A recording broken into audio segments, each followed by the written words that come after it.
রাজ্যে BJP IPFT জোট সরকার এডিসির ওপর বিভিন্নভাবে হস্তক্ষেপ করছে বলে অভিযোগ আনল রাজ্য বামফ্রন্ট। বুধবার এক সাংবাদিক সম্মেলনে রাজ্য বামফ্রন্টের আহ্বায়ক বিজন ধর এই অভিযোগ করে জানান, এডিসিকে বাজেটের বরাদ্দের তৃতীয় কিস্তির প্রাপ্য ৯৫ কোটি ৩৮,২৩,০০০ টাকা রাজ্য সরকার এখনো প্রদান করেনি। অবিলম্বে এই টাকা এডিসিকে মিটিয়ে দেওয়ার দাবি জানান বিজন ধর। বামফ্রন্ট পরিচালিত এডিসির সাংবিধানিক সংস্থায় বিজেপি আইপিএফটি জোট হস্তক্ষেপ করছে। বুধবার এমনই অভিযোগ উত্থাপন করেন রাজ্য বামফ্রন্টের আহ্বায়ক বিজন ধর। এদিন সিপিআইএম রাজ্য দপ্তরে আহত সাংবাদিক সম্মেলনে রাজ্য বামফ্রন্টের আহ্বায়ক বিজন ধর জানান, এডিসি একটি সাংবিধানিক সংস্থা, কিন্তু ভিলেজ কমিটি তেমনটা নয়, স্থানীয় সংস্থা বা লোকাল বডি। কিন্তু রাজ্য সরকার এডিসিকে লোকাল বডি হিসেবে ট্রিট করে চলছে। এই ঘটনা মর্যাদা হানিকর। রাজ্য সরকারের এহেন মনোভাবের তীব্র প্রতিবাদ জানান বামফ্রন্টের রাজ্য আহ্বায়ক বিজন ধর। শাসনের যে ক্ষমতা সাংঘাতিক বেশি ঘটনা তা না, যতটুকু আছে এটাকে বর্তমান কংগ্রেস বিজেপি আইপিএফটি জোট সরকার তার অধিকারে হস্তক্ষেপ করছে, স্বায়ত্ত শাসনে হস্তক্ষেপ করছে। সাধারণ আমি দুই একটা উদাহরণ এখানে দিচ্ছি যতটুকু আমরা জানতে পেরেছি। তাতে ধরুন আমাদের যে পঞ্চায়েত, ত্রিস্তরের পঞ্চায়েত, শহরের যে মিউনিসিপ্যালিটি বা নগর পঞ্চায়েত ইত্যাদি আছে, কর্পোরেশন কিংবা এডিসি এলাকার যে ভিলেজ কমিটি, ইলেক্টেড বডিজ, এগুলোকে সাধারণভাবে লোকাল বডিজ বলা হয়। কিন্তু ADC not local body, ADC হচ্ছে একটা কনস্টিটিউশনাল বডি। এটাকে লোকাল বডি হিসেবে ট্রিট করছে বর্তমান জোট সরকার।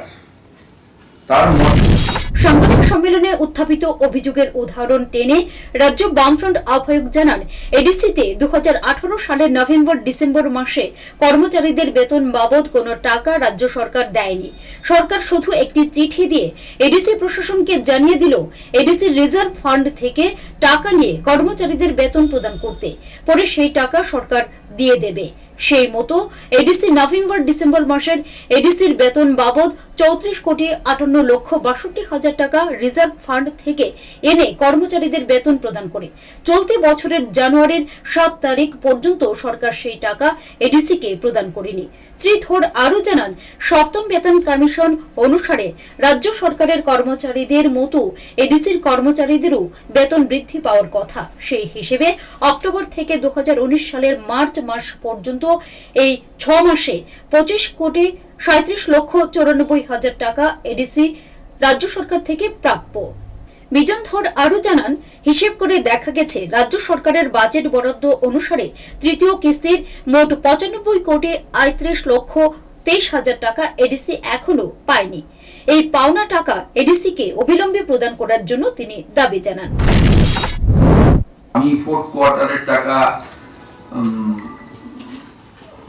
কখন দেবে, কি ব্যাপার সেটা পরে, কিন্তু থার্ড কোয়ার্টার পর্যন্ত যে টাকা এডিসি বাজেট, রাজ্য সরকারের বাজেট বরাদ্দ অনুযায়ী পাওয়ার কথা,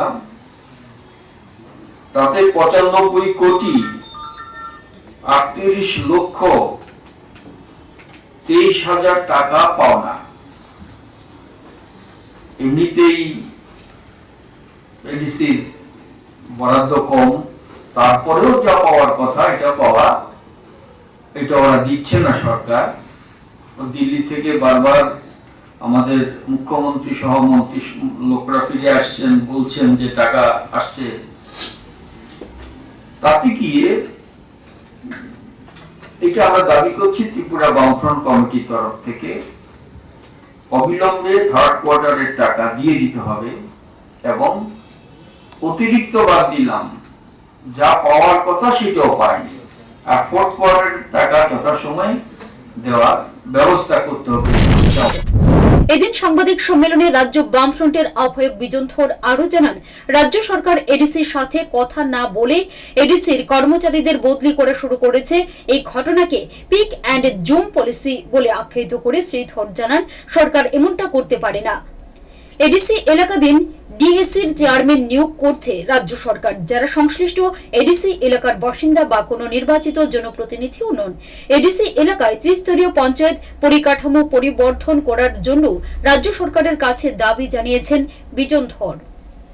নিজস্ব প্রতিনিধির রিপোর্ট, হাল্লাবোর।